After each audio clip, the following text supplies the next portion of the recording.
منکر سے روکنا تو بے شک عبادت ہے اور بے شک نجات کا ذریعہ ہے، لیکن اس کا ایک طریقہ ہے، اس کا ایک طریقہ ہے۔ پہلی شرط تو یہ ہے کہ آپ کسی کو برائی کے ارادے سے دیکھیں مت، اور اگر دیکھ لیا اور نظر پڑ گئی آپ کی، تو آپ اس کو چھپائیں۔ اس کو میں عرض کر چکا ہوں، سونے والے کا صدر کھلا ہوا ہے، تو آپ اس کو جگائیں گے نہیں، تو اٹھیے آپ کا صدر کھلا ہوا ہے، نہیں، اس کو معلوم ہو جائے گا کہ آپ نے دیکھا ہے کہ نہیں، یہ طریقہ نہیں ہے، بلکہ آپ اس کے صدر کو اس طرح چھپائیں کہ اس کی صدر کی طرف آپ دوبارہ نہ دیکھیں، چھپا دیں اس کو۔ سوتے ہوئے آدمی کے صدر کو چھپانا یہ ایسا ہے جیسے جاگتے ہوئے آدمی کے گناہ کو چھپانا، کیسا ہے؟ جیسے سونے والے کے صدر کو چھپانا، جی چھپا دو اسی گناہ کو، کیونکہ اگر تم نے اس کے گناہ کا تذکرہ کیا تو تمہیں 2 گناہ ملیں گے۔ اگر تم اس کے گناہ کا تذکرہ کیا تو تمہیں 2 گناہ ملیں گے۔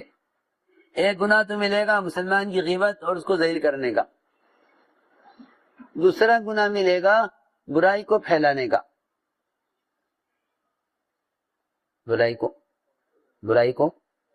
جی ہاں۔ قرآن نے تو یوں کہا ہے کہ جو لوگ برائی کے پھیلانے کو پسند کرتے ہیں ان کے لیے ڈبل عذاب ہے، دنیا میں بھی عذاب، آخرت میں بھی عذاب۔ ہاں، ان کے لیے عذاب ڈبل ہے، جی ہاں۔ سنو، گناہ کرنے والوں کے لیے تو ایک عذاب ہے، منکرات کرنے والوں کے لیے تو ایک عذاب ہے، اور منکر کی خبر کرنے والوں کے لیے ڈبل عذاب ہے، کیونکہ یہ برائی کو پھیلا رہے ہیں، اس لیے فرمایا ان الذين يحبون ان تشيع الفاحشة في الذين آمنوا لهم عذاب علیم فی الدنیا والآخرہ، کہ جو برائی کو پھیلاتے ہیں ان کے لیے عذاب ہے، بڑا عذاب، دنیا میں بھی اور آخرت میں، دونوں جگہ عذاب، ان کے لیے دونوں جگہ عذاب، دنیا میں بھی اور آخرت میں بھی۔ اس لیے فرمایا کہ اگر تمہیں منکر نظر آ جائے تو تمہیں چاہیے کہ اس منکر کرنے والے کے منکر کی کسی کو خبر نہ کرو، اللہ تعالیٰ پھر تمہارے ذریعے سے اصلاح کریں گے، اور اگر تم نے خبر کی لوگوں کو تو اللہ تعالیٰ تمہیں اس ذمہ داری سے اور اس کام سے محروم کر دیں گے۔ ہاں سنو غور سے، اللہ ذمہ داری سے محروم کر دیں گے۔ ہاں، کیوں؟ اس لیے کہ وہ تو اپنے بندوں کے گناہوں کی معافی کا اعلان کر رہا، اور بندے بندوں کی پکڑ اور ان کی ذلت کا اعلان کر رہے ہیں۔ سنو، وہ تو اعلان کر رہا ستاری کا، اللہ کا اعلان کر رہا ہے ستاری کا، جی ہاں، کہ میں ستار ہوں اور میں اپنے ستار ہونے کی صفت کو قیامت میں ظاہر کروں گا، جی ہاں۔ اس ایک حدیث کی تحقیق کے لیے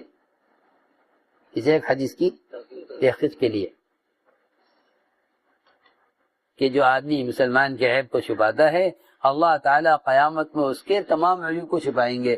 یہ تو ایک آدمی سے چھپا رہا ہے، ایک آدمی کا عیب، اللہ اس کے بدلے میں قیامت میں اس کے عیوب کو ساری مخلوق کے درمیان چھپائیں گے۔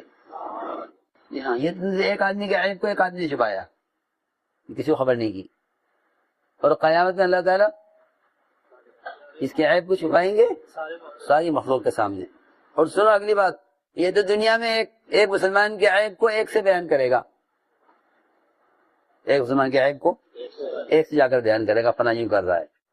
اللہ تعالیٰ کیا کریں گے کہ اللہ تعالیٰ اس کے ایک عیب کو نہیں، اس کے سارے عیوب کو قیامت میں سارے انبیاء، فرشتے، سارے انسانوں کے درمیان کھولیں گے۔ لو سوچو، ہاں اسے کیا کرے گا؟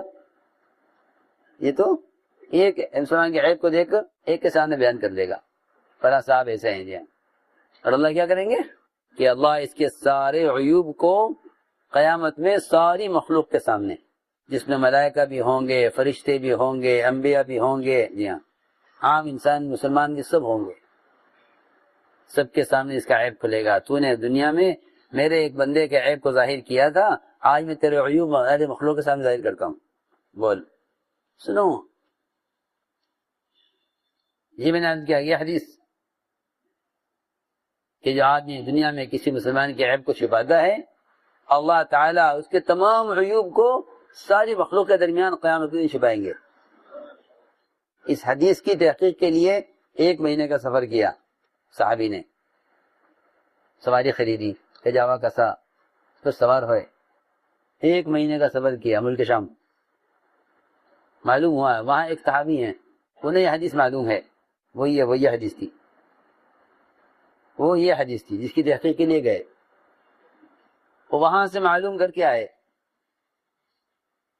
تو میں نے عرض کیا کہ منکر سے روکنا اچھی بات ہے، اس کا طریقہ کیا ہے، اس کا طریقہ کیا ہے؟ جی ہاں، یہ نہیں جس طرح چاہو روکو، جی ہاں، بلکہ اللہ تعالیٰ اصلاح کا کام ان سے لیتے ہیں جو مسلمان کے عیب کو چھپاتے ہیں، مسلمان کے عیب کو چھپاتے ہیں۔ جی ہاں، یہ اس کا ادب بتلایا ہے کہ منکر سے روکنے کا ادب یہ ہے، اور منکر سے روکنے کے لیے شرط یہ ہے کہ آپ منکر کرنے والے کے عیب کو تلاش مت کریں، عیب کو تلاش مت کریں۔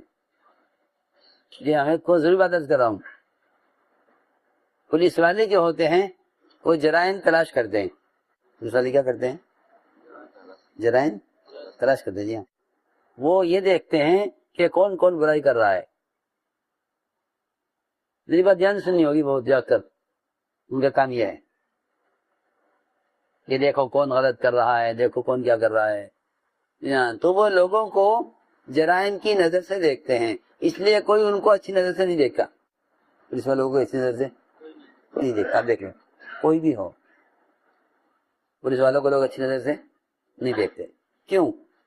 اس لیے کہ وہ لوگوں کو پکڑ کی نظر سے دیکھ رہے ہیں، کون کیا کر رہا ہے، کون کیا کر رہا ہے۔ ہاں، نگرانی ہوتی ہے نا پولیس والوں کی، اس لیے کوئی پولیس والوں کو اچھی نظر سے نہیں دیکھے گا۔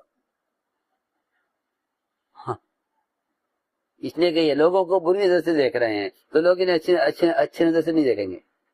اس لیے حکم دیا ہے کہ مومن کے بارے میں ہمیشہ اچھا گمان رکھو، مومن کے بارے میں ہمیشہ اچھا گمان رکھو، مومن کے بارے میں کہ مومن کے بارے میں ہمیشہ اچھا گمان رکھو، اور مومن کے عیب کی تلاش میں مت لگو۔ مومن کے عیب کو تلاش کرنا اللہ کے نزدیک بڑا جرم ہے، کیونکہ ہمارا کام ہے بھلائیوں کا لین دین، کہ بھلائی لو بھلائی دو، ہر ایک کے اندر خیر تلاش کرو، ہر ایک کے اندر سنو، ہر ایک کے اندر خیر تلاش کرو۔ سنو، یوں کہیں یہ دعوت کا میدان جس میں کام کرنے والے چل رہے ہیں،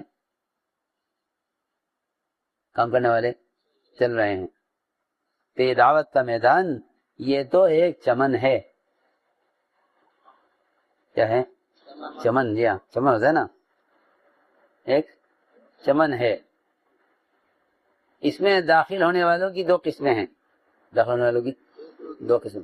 ایک قسم تو ہے شہد کی مکھی بن کر داخل ہونا۔ کیا بن کر؟ سنو ادھر دیکھو، شہد کی مکھی، اس کو شہد بنانا ہے، اسے انسانوں کو نفع پہنچانا ہے، اسے لوگوں کو امراض سے نکالنا ہے، اس شہد کے ذریعے لوگوں کو شفا حاصل ہونی ہے، یہ شہد کی مکھی ہے۔ کیا ہے یہ؟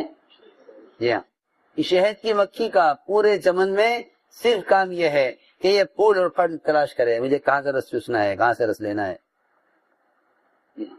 ایک قسم تو یہ ہے جو داخل ہوئی چمن میں کہیں کے لیے؟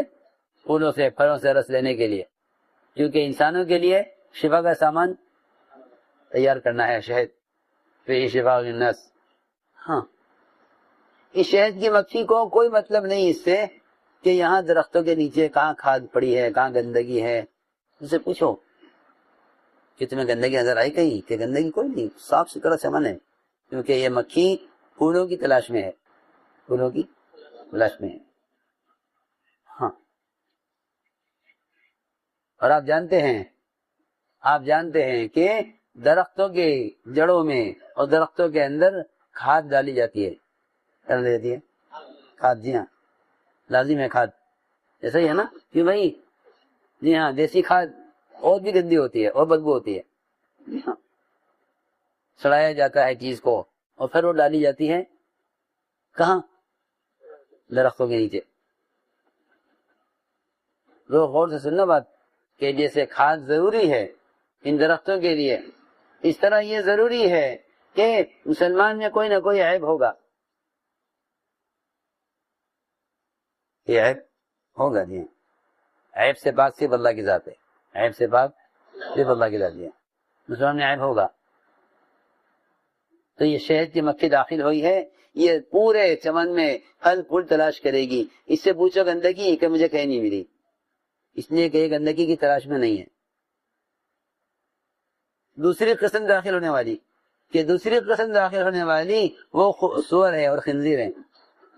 سور اور خنزیر، جی ہاں، انہیں کہیں کی تلاش ہے؟ گندگی کی تلاش ہے. جی، انہیں گندگی کی تلاش ہے. انہیں کوئی مطلب نہیں اس سے کہ اس چمن میں کیا پھول ہیں، کیا پھل ہیں. انہیں کوئی مطلب نہیں ہے.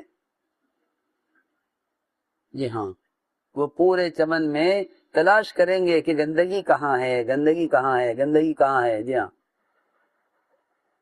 اور پورے چمن میں اگر کسی ایک کونے میں گندگی ہے تو ان کو مل جائے گی. جی ہاں، کیونکہ یہ اس گندگی کے متلاشی ہیں، اس کے تلاش کر رہے ہیں. یہ سمجھنے کی بات ہے کہ مسلمان کا عیب تلاش کرنا اور مسلمان کے اندر کی خوبیاں نیکیاں تلاش کرنا. ایک جنازہ لایا گیا حضور اکرم صلی اللہ علیہ وسلم کے زمانے میں. آپ نے فرمایا ہوا تھا کہ جنازہ کوئی آئے تو ہمیں بتاؤ، نماز ہم پڑھائیں گے. جنازہ آ گیا، رکھا گیا. آپ کو خبر کی گئی کہ آپ آئیے، نماز جنازہ ہے. آپ تشریف لائے. جب آپ تشریف لائے نماز کے لیے تو یہ جنازہ ایسے آدمی کا جنازہ تھا جو اپنی برائی میں مشہور تھا. برائی میں کیا تھا؟ سو گئے. برائی میں مشہور. ہاں، جہاں لوگ جانتے تھے آدمی اچھا نہیں، سب کے درمیان مشہور تھا یہ آدمی. یہ آدمی اچھا نہیں ہے. آپ نماز کے لیے آئے تو عمر رضی اللہ تعالی عنہ نے آپ کو نماز پڑھانے سے روک دیا کہ آپ مت آئیے اس کے جنازے پر، آدمی اچھا نہیں ہے، اس سے کوئی اور نماز پڑھا کر دفن کر دے گا، آپ اس کے جنازے پر مت آئیے. آپ کو روک دیا حضرت عمر نے. حالانکہ عمر رضی اللہ تعالیٰ عنہ سب سے زیادہ منشا کو پہچاننے والے تھے، اس امت کے ملہم بھی ہیں. اللہ کی آپ نے فرمایا ہر امت میں ایک ملہم ہوتا ہے، میری امت کا ملہم عمر ہے کہ اللہ کی طرف سے اس کو صحیح بات دکھانے کی جاتی ہے. جی ہاں، ایسے آدمی کہ ساری امت کا ہر امت کا ایک ملہم ہوتا ہے، میری امت کا ملہم عمر ہے کہ اس کو صحیح بات الہام کی جاتی ہے، اس کی زبان پر صحیح بات جاری ہوتی ہے. سنو، لیکن یہاں حضرت عمر سے یہ چوک ہوئی. حضرت عمر نے آپ کو نماز سے روکا تو آپ نے ہاں بھائی بیٹھو، غور کرو اس آدمی کا کیا کیا جاوے، ہم پڑھائیں نہ پڑھائیں، تمہاری کیا رائے ہے، تمہاری کیا رائے ہے. مسئلہ تقاضا یہ ہے کہ نہیں، ان سے نہیں ملنا چاہیے، ان کے پاس نہیں آنا چاہیے، ان کی نماز ہمیں نہیں پڑھانی چاہیے. جی ہاں، یہ ہماری پارٹی کے نہیں ہیں، یہ کون ہے، کیا ہے، کچھ نہیں. ہاں، مشورہ نہیں کیا کہ بتاؤ بھائی ہمارے ایک رائے دے رہے ہیں اور ساتھی کی کیا رائے ہے، فلاں صاحب سے ملاقات کے لیے، فلاں کے جنازے پر جانے کے لیے مشورہ کر لو. سنو، جی ہاں، مصلحت. حضرت تھانوی رحمۃ اللہ علیہ فرماتے تھے کہ مسالے تو پیسنے کی چیز ہے. میری بات بہت دھیان سے سننی پڑتی ہے. مسالے پیسنے کی چیز. یہاں لوگ مسالے کا خیال کرتے ہیں، مسلحت کا تقاضا ہے، مسلحت کا تقاضا، یہ نہیں کرنا، وہ نہیں کرنا. اور تھانوی کیا فرماتے ہیں کہ مسالے کیونکہ حکیم ہے، حکیم معلومات ہے، حکیم جانتا ہے، حکیم جانتا ہے. جی ہاں، حکیم حکمت والا ہوتا ہے. فرماتے تھے کہ مسالے کو تو پیسا جاتا ہے، مسالے کو پیسا جاتا ہے. اب ہے نا کھانے میں مسالے نہیں ہے، وہ تو مصالحہ ہے جس سے کھانا بنتا ہے. جی ہاں، کیا؟ جی ہاں، مصالحہ یعنی وہ چیز جو کھانے میں لذت پیدا کرے، جو کھانے کی اصلاح کرے. تو جتنا مسالہ باریک ہوگا اتنا کھانا لذیذ ہوگا. تو ماسٹر صاحب ایسا ہی ہے نا. ہاں، ایک پیاز ڈال دو، ایک ادرک ڈال دو، ایک لہسن ڈال دو بغیر پیسے، تو کیا مزہ ہے کھانے میں؟ کوئی نہیں. کہ جس طرح کھانے کی لذت مسالے کو پیسنے میں ہے، اس طرح دین کی لذت مصلحتوں کو پیسنے میں ہے. مصلحت کو پیسو، مصلحت کوئی چیز نہیں ہے. سمجھ میں آئی بات؟ نہیں آئی؟ بہت مشکل ہے سمجھنا، بہت دھیان دینا پڑے گا. تو آپ نے یہ نہیں کہا کہ عمر کی رائے یہ ہے بھائی آپ مصلحت کا تقاضا ہے، بتاؤ تمہاری کیا رائے ہے، ان کی نماز پڑھائیں نہ پڑھائیں. آپ صلی اللہ علیہ وسلم نے آ کر صحابہ میں اعلان کر دیا کہ اے تمام صحابہ بتلاؤ تم میں سے کسی فرد نے بھی اس مرنے والے کو کوئی ایک عمل کرتے ہوئے دیکھا ہے جس کے بارے میں حضرت عمر یہ کہہ رہے ہیں، اور جس کے بارے میں معلوم ہے کہ آدمی برائی میں مشہور ہے. جی ہاں، سب جانتے ہیں کہ آدمی اچھا نہیں ہے مرنے والا. آپ نے کیا کیا؟ اعلان کیا صحابہ میں، بتاؤ تم میں سے کسی نے اس مرنے والے کو کوئی عمل کرتے دیکھا ہے؟ ایک صاحب کھڑے ہوئے، عرض کیا یا رسول اللہ، اس مرنے والے نے ایک